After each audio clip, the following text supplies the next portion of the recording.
എല്ലാവർക്കും easy tapes ട്രിക്സിലേക്ക് സ്വാഗതം. 4/2/2024 Akshaya part 1 chance നമ്പറുകൾ ഏതൊക്കെ നമുക്ക് ഓർമ്മയായി നോക്കാം. ഇവിടെ കൊടുക്കുന്ന നമ്പറുകൾ വെറും സാധ്യത നമ്പറുകൾ മാത്രമാണ്. ടിക്കറ്റ് മിതമായി മാത്രം എടുക്കുക. പാർട്ട് 1 ചാൻസ് നമ്പറുകൾ 2901, 9110,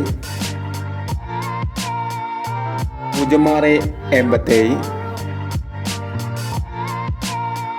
8990, 2934,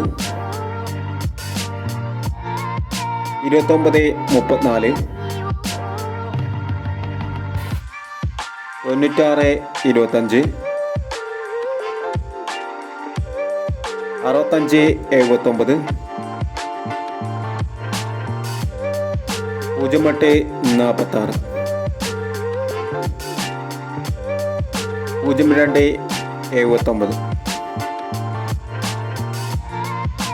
4859 എന്നീ ചാൻസ് നമ്പറുകളാണ് അക്ഷയ പാർട്ട് 1 ചാൻസ് നമ്പറുകളായി ഇവിടെ കൊടുക്കുന്നത്. ഇനി അക്ഷയ ചാൻസ് നമ്പറിൻ്റെ പാർട്ട് 2 ചാൻസ് നമ്പറുമായി വീണ്ടും വരാം. ഈ വീഡിയോ നിങ്ങൾക്ക് ഇഷ്ടമാണെങ്കിൽ ലൈക്ക് ചെയ്യുക, ഷെയർ ചെയ്യുക. ഇതുവരെ ഈ ചാനൽ സബ്സ്ക്രൈബ് ചെയ്യാത്തവർ സബ്സ്ക്രൈബ് ചെയ്യുക.